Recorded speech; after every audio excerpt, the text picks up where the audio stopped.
جامعہ مدارس سعادت میں تعلیمی و تربیتی نظم کو مؤثر بنانے کے لیے مختلف شعبہ جات قائم کیے گئے ہیں جو اپنے اپنے منہج اور اہداف کے تحت کامیابی کے ساتھ سرگرم عمل ہے۔ جامعہ کے اہم شعبہ جات درج ذیل ہے: شعبہ دینیات، شعبہ حفظ قرآن، شعبہ عالمیت، شعبہ تجوید و قراءت، شعبہ تدریب المعلمین، شعبہ عصری اسکول اور شعبہ برقیات اور شعبہ تعمیرات۔ یہ تمام شعبہ جات جامعہ کے تعلیمی نظام کی اساس ہے اور باہمی ربط کے ساتھ دینی تعلیم و تربیت کے اس مشن کو آگے بڑھا رہے ہیں۔ ذیل میں ان کا تفصیلی جائزہ پیش کیا جا رہا ہے۔ شعبہ دینیات و ناظرہ: دینیات کی تعلیم اہل اسلام کی ایمانی اور اسلامی بنیاد ہے جس کا حاصل کرنا ہر مسلمان پر ضروری ہوتا ہے اور بچے کے لیے ابتدائی تعلیم دینی و ایمانی بیداری میں شاہ کلید کی حیثیت رکھتی ہے۔ 70% بلکہ اس سے بڑھ کر 90% دینداری، نماز، روزہ، زکوٰۃ اور دیگر فرائض اور واجبات کی ادائیگی اور مسنون دعائیں وغیرہ پر منحصر ہے۔ اس لیے جامعہ کے مقاصد میں دینیات اور مکتب کی تعلیم و تربیت کو خصوصاً شامل کیا گیا۔ چنانچہ اس شعبے کے تحت معصوم بچوں اور بچیوں کو نورانی قاعدہ، ناظرہ، قرآن خوانی، عقائد دینیہ اور مسنون ادعیہ وغیرہ کی مؤثر تعلیم دی جاتی ہے۔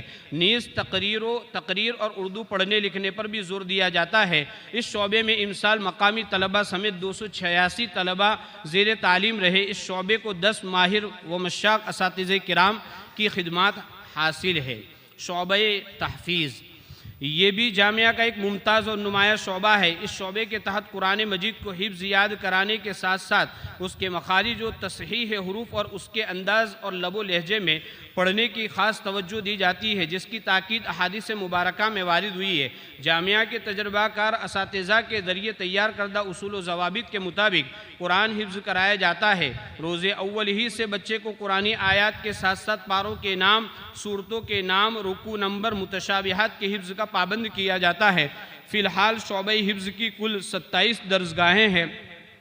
اس سال شعبہ ہادہ میں کل 374 طلباء نے داخلہ لیا۔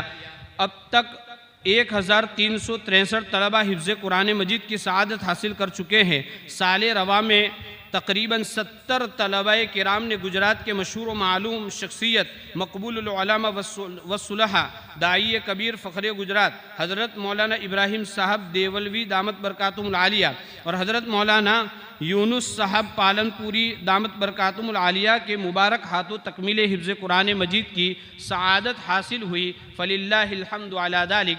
اس شعبے کو 27 ماہر، قدیم اور نباز علماء کرام اور اساتذہ کرام کی